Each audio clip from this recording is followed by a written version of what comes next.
আমরা বাংলাদেশ, কিন্তু এখানে আমার একটা বেদনা আছে। ৫৪ এবং ৫৫ বছর পরে, এত সময় কেটে যাওয়ার পরে একটি স্বাধীন বাংলাদেশ আজও দিল্লি পিন্ডির স্লোগান আমাদেরকে কেন দিতে হচ্ছে? আমরা তো বাংলাদেশ অ্যান্ড বাংলাদেশ অ্যান্ড বাংলাদেশ। আমি মনে করি না যে আমাদের আইডেন্টিটি ক্রাইসিস আছে, কিন্তু আমাদের ভিতরে হীনমন্যতা আছে।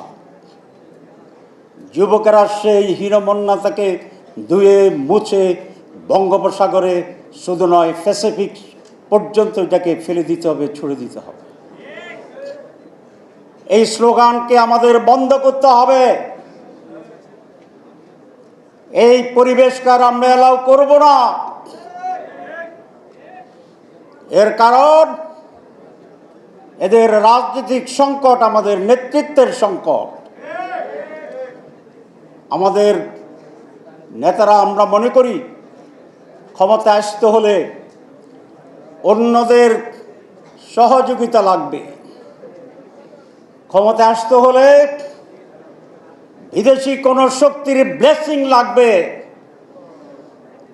এই যে ইনফিনিটি কমপ্লেক্সিটি, এটাই আমাদেরকে স্বাধীন হতে দিচ্ছে না। তোমরা যুবক,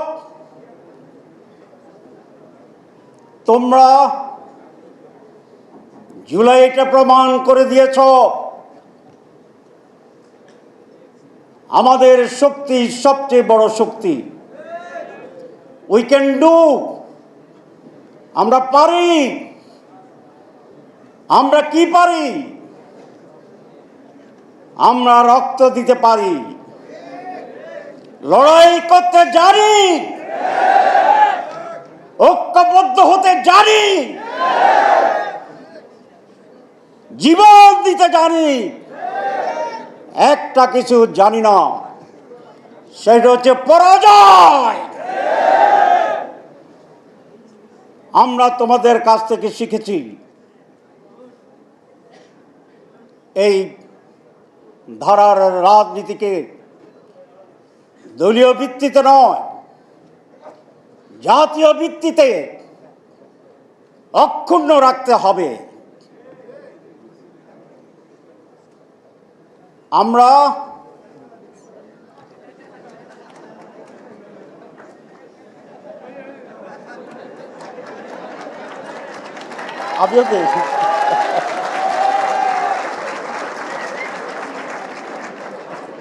আমার শেষ কথা তোমাদেরকে ক্ষমতা নির্ভর, ক্ষমতা কেন্দ্রিক রাজনীতি লক্ষ্য হতে পারে না।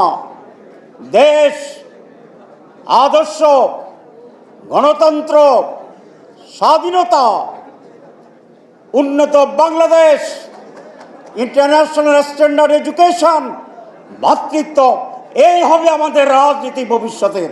সবাইকে ধন্যবাদ।